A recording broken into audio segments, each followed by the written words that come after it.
नमस्कार। हमारा देश एक युवा देश है और आबादी का बेशतर हिस्सा युवा है। जम्मू कश्मीर के संदर्भ की अगर बात करें तो जम्मू कश्मीर में भी आबादी का एक बेशतर हिस्सा युवा है और युवाओं की काफी आशाएं हैं। खासकर देश का मुस्तकबिल, देश का भविष्य यही युवा है। जम्मू कश्मीर में एक नई लोकतांत्रिक सरकार आई है और उस सरकार के बन जाने से युवाओं में एक नई आशा, उमंग जागी है कि रोजगार के नए साधन सृजन होंगे, बनेंगे और जो एम्प्लॉयमेंट की अगर बात करें, नए अवसर उनको मिल पाएंगे। लेकिन इन सब के बीच जम्मू कश्मीर में आज जम्मू कश्मीर का युवा कहीं ना कहीं चिंतित नजर आ रहा है और ये चिंता की रेखाएं उनके माथे पर जम्मू कश्मीर की जो रिजर्वेशन पॉलिसी है उसको लेकर है।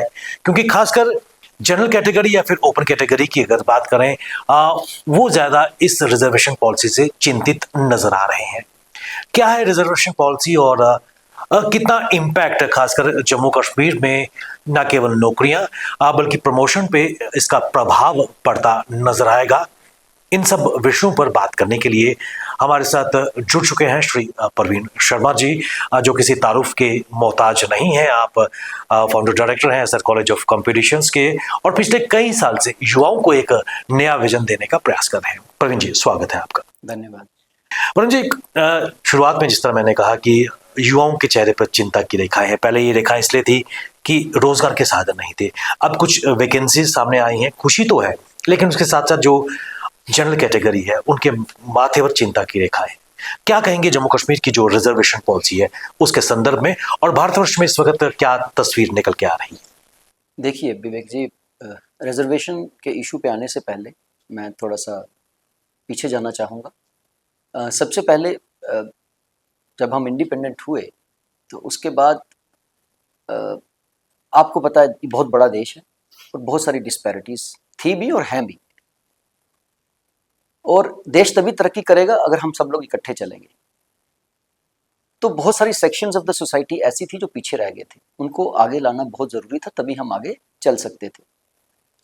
और जो हमने कॉन्स्टिट्यूशन बनाया उसमें भी हमने बहुत सारी सेक्शंस के लिए स्पेशल प्रोविजंस का प्रोविज़न भी रखा।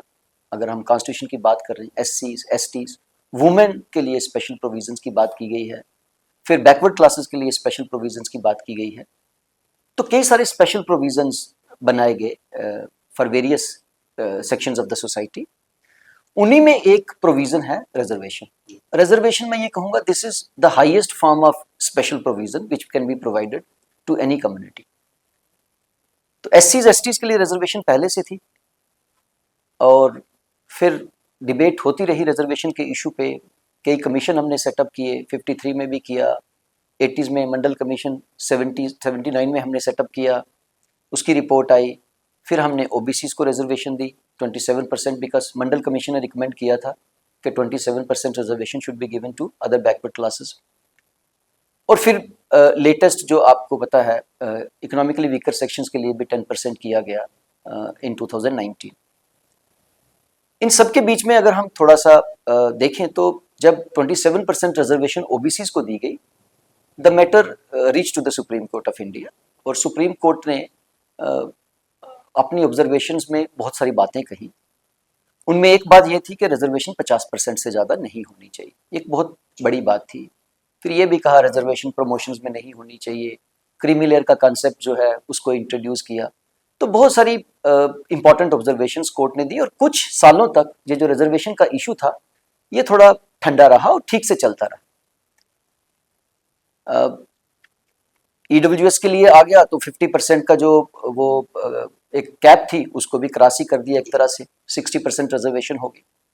बीच में कुछ स्टेट्स ऐसी थी जिन्होंने वैसे ही 50% जो कैप थी उसको एक्सीड कर दिया था, जैसे तमिलनाडु में देखें तो वहां तो 69% थी। अब JNK is also part of India, तो यहाँ भी एक अपनी हमारी रिजर्वेशन पॉलिसी थी। जो सेंट्रल सर्विसेज में चलता था वो यहाँ पूरी तरह से एप्लीकेबल नहीं होता था। हमारा अपना रिजर्वेशन एक्ट है और उसमें जो रिजर्वेशन थी वो 50% से कम ही थी।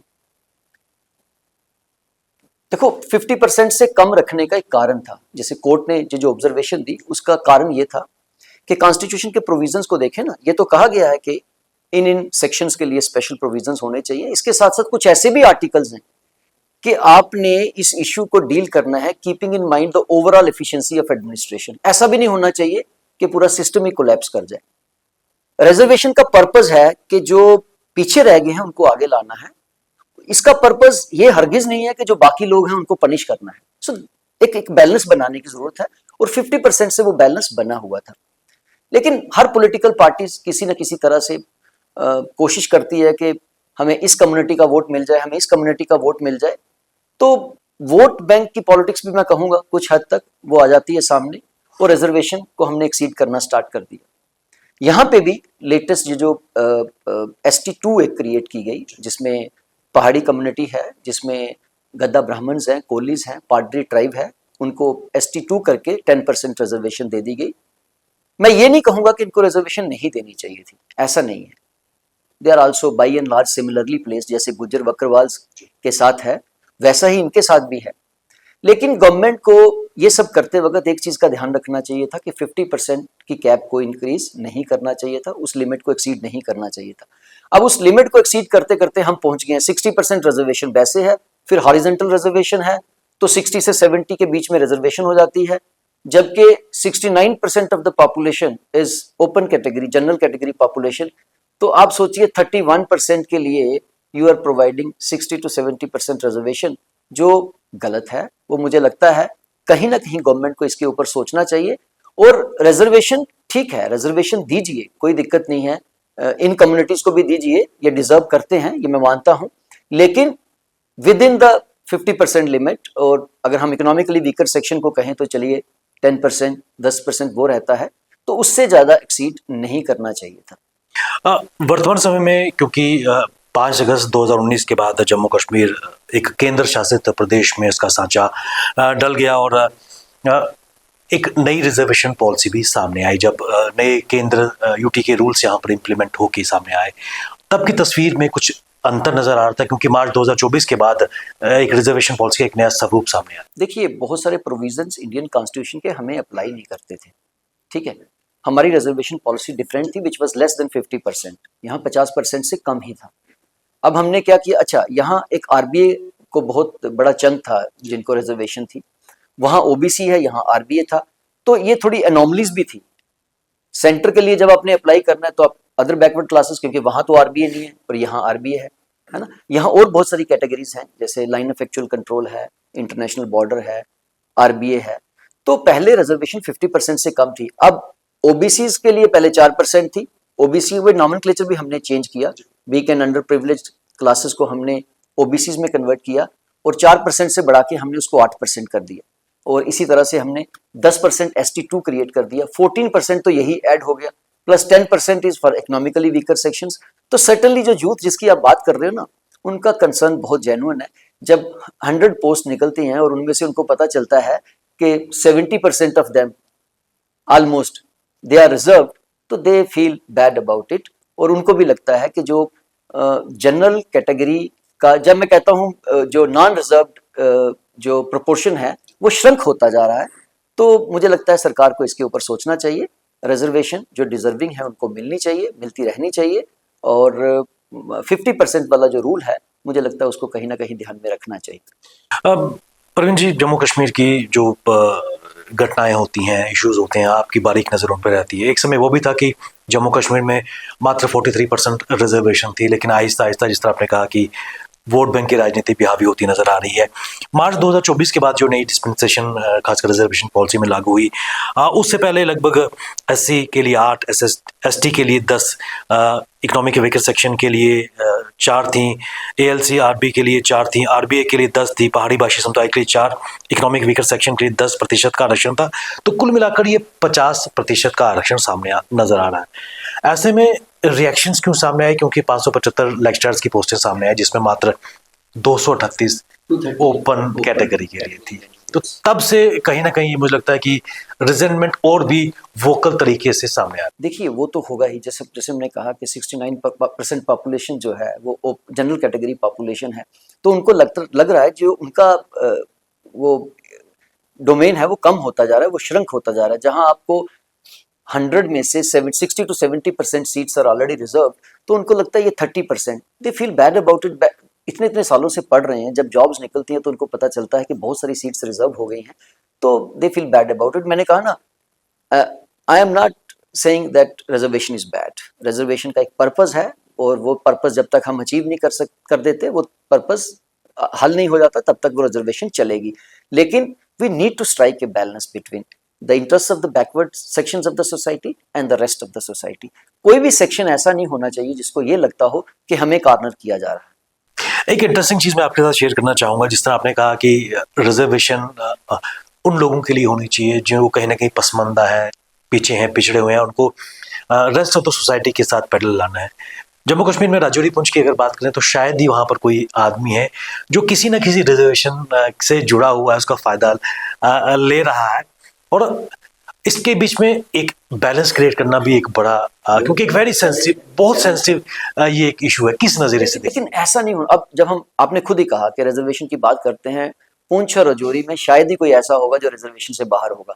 या तो वो एसटी में आता होगा, या एससी में होगा, ST1 ST2 में आता होगा, या इकोनॉमिकली वीकर सेक्शन में आता होगा, LAC है, तो इतनी RBA है, तो हर कोई कहीं ना कहीं कवर हो रहा है। तो वो पर्पस नहीं ना है। पर्पस है रिजर्वेशन का कि those who are left behind, those who are backward, those who have suffered over the years, they need to be helped.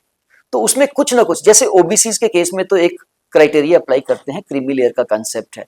मुझे लगता है वो क्रीमी लेयर का कंसेप्ट जो है ना, वो सब जगह अप्लाई होना चाहिए। और एक सबसे बड़ी बात है, जब भी कोई बात करता है ना रिजर्वेशन की, तो ऐसे होता है, it is taken as if somebody is speaking against some community. ऐसा नहीं होता। हम सबको इकट्ठे बैठ के सोचना चाहिए कि रिजर्वेशन का एक पर्पस है।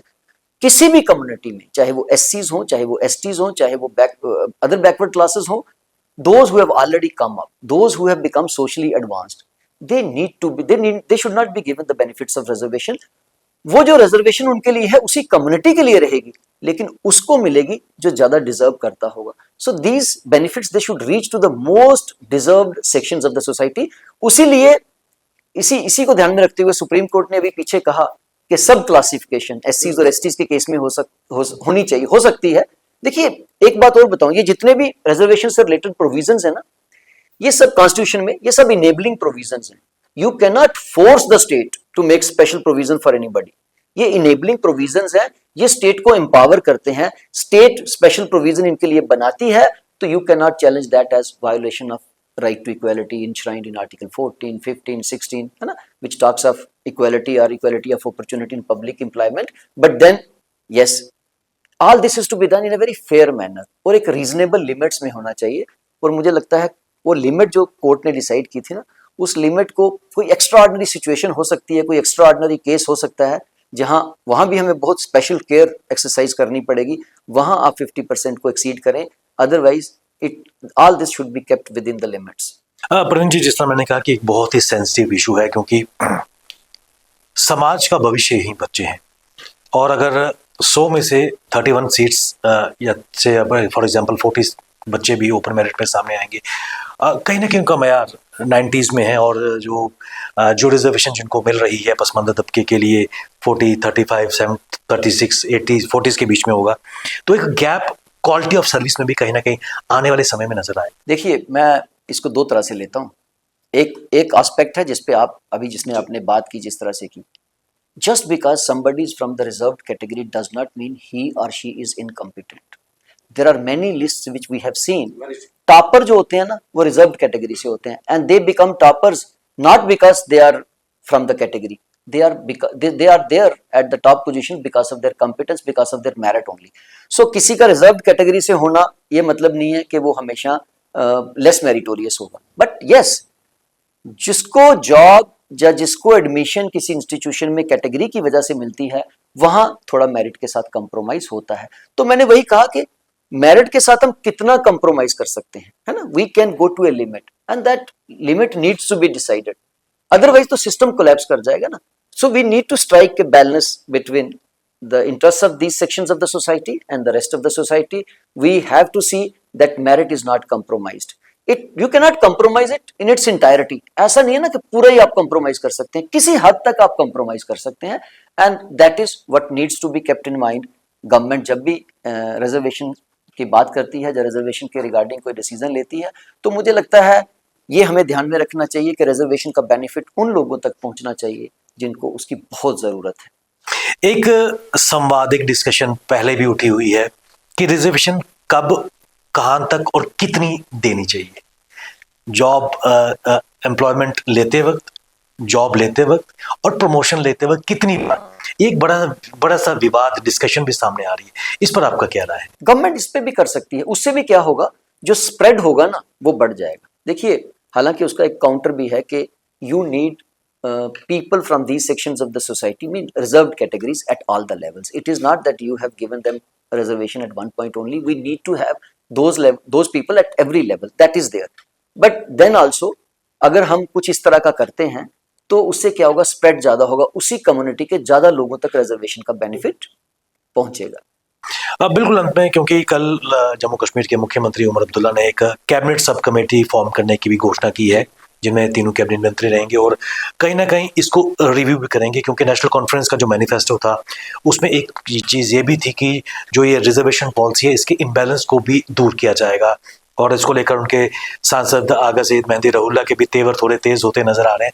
किस नजरिए से और कितनी चैलेंजिंग ये जॉब उनमें? स्टेट की जो रिजर्वेशन पॉलिसी है वो डिफरेंट हो सकती है विज़ सेंटर, है ना। स्टेट्स की अब हम बात करें तो यूटी में भी by and large we can have our own reservation policy also, but when it comes to central appointments वहां तो वही चलेगा जो सेंटर ने किया होगा। लेकिन बात वही है कि वो जो ओपन मेरिट कैंडिडेट्स का कंसर्न है, उनका कंसर्न भी यही है, कि reservation should be confined to a limit only. ऐसा नहीं होना चाहिए, you keep on increasing it time and again, और जो उनका सफियर है वो श्रंक होता जा रहा है, ऐसा नहीं होना चाहिए। और जैसा आपने कहा कि एनसी ने अपने उसमें मैनिफेस्टो में भी रखा था कि हम इसको रिव्यू करेंगे, और मुझे लगता है ज़्यादा ये रिजेंटमेंट हुई भी अभी जब ये रिसेंटली 10% इंक्रीज किया गया और फिर ओबीसी में भी 4 to 8% किया गया, तो लोगों को लगा ये रिजर्वेशन का जो एक्सटेंट है ये बढ़ता जा रहा है, कहीं ना कहीं इस पर एक अंकुश लगना चाहिए, कहीं ना कहीं we need to stop it और डिसीजन लेना चाहिए। गवर्नमेंट, देखो पार्टी को थोड़ा नुकसान होता है जब, देखो जिस भी कम्युनिटी के अगेंस्ट जाएगा ये, वो कम्युनिटी थोड़ी नाराज तो होगी, लेकिन हम कम्युनिटी को नाराज करने की बात बिल्कुल नहीं कर रहे। हम कह रहे हैं आप रिजर्वेशन दीजिए, पहाड़ियों को दी आपने, बाकी 3 ट्राइब्स और थी उनको दी, there is nothing wrong in it when they are similarly placed, उनको रिजर्वेशन देना। देखो जिसको मिल जाती है वो कहता है बाकियों को नहीं मिलनी चाहिए, ये मैं इसको नहीं मानता हूँ। उनको रिजर्वेशन दी गई, it's okay, but then overall scenario जो है उसको गवर्नमेंट को ध्यान में रखना चाहिए। 20% reservation for STs by making it ST1 and ST2, मैं भी मानता हूँ ये जस्टिफाइड नहीं है। तो कहीं ना कहीं बिल्कुल अंत में जो माननीय सुप्रीम कोर्ट की जो गाइडलाइन भी थी कि 50% से ज्यादा नहीं होना चाहिए, क्या आपको लगता है कि उस पे ही उसके आगे पीछे ही ऐसा होना चाहिए? देखिए मैं फिर कहूंगा कि कोई भी पॉलिटिकल पार्टी ना रिजर्वेशन के ऊपर, रिजर्वेशन के अगेंस्ट तो जा नहीं सकती, और रिजर्वेशन के ऊपर बोलना भी ज़्यादा पसंद नहीं करते। रीज़न बीइंग उनको लगता है कि हमारी पार्टी के जो प्रॉस्पेक्ट्स हैं इलेक्शन में वो हिट होंगे, but all political parties they should come together. मैं ये भी कहूँगा, अगर हमें लगता है कि जिस पर्पज़ के लिए हमने रिजर्वेशन लाई थी, अगर वो पर्पज़ सॉल्व नहीं हुआ है, what more we should do for the advancement of these sections of the society. Government को उसके ऊपर भी सोचना चाहिए, apart from reservation. Reservation is not the only thing, right? Government can take other measures also to improve their lot, ताकि उनकी जो representation है at all levels that should increase. देखिए रिजर्वेशन का पर्पज ये नहीं है कि आपने किसी को इकोनॉमिकली वेल ऑफ करना है। इकोनॉमिकली वेल ऑफ करना है तो फिर सबको पैसे दे दे सरकार, ऐसा नहीं है। रिजर्वेशन का एक पर्पज है, एंड दैट पर्पज इज उनको एम्पावर करना, उनको डिसीजन मेकिंग प्रोसेस में उनकी पार्टिसिपेशन हो, है ना, वो स्टेट पावर स्ट्रक्चर जो है ना उनको रिप्रेजेंटेशन होनी चाहिए। That is the real purpose behind this reservation, and I think we hope कि गवर्नमेंट जो भी होगा एक रीजन और एक कॉशियस डिसीजन लेगी, जिसमें सारी कम्युनिटीज का ध्यान रखा जाएगा, इंक्लूडिंग द जनरल कैटेगरी। पुरन जी, आप हमारे साथ इस कार्यक्रम में आए, महत्वपूर्ण जानकारी खासकर जम्मू कश्मीर में रिजर्वेशन पॉलिसी और जो जनरल कैटेगरी के युवा हैं, जो इनके चेहरों पर चिंताएं नजर आ रही हैं, उस पर आपने बात की। आपका बहुत बहुत धन्यवाद। ये थे Praveen Sharma ji, founder director SR college of competitions, और उन्होंने प्रकाश डाला कि किस प्रकार जो माननीय सुप्रीम कोर्ट की डायरेक्शंस भी हैं और जम्मू कश्मीर में किस प्रकार युवा रिजर्वेशन पॉलिसी को देख रहे हैं, उस पर अपने विचार दिए। बने रहिए हमारे साथ, हमें दीजिए इजाजत। नमस्कार।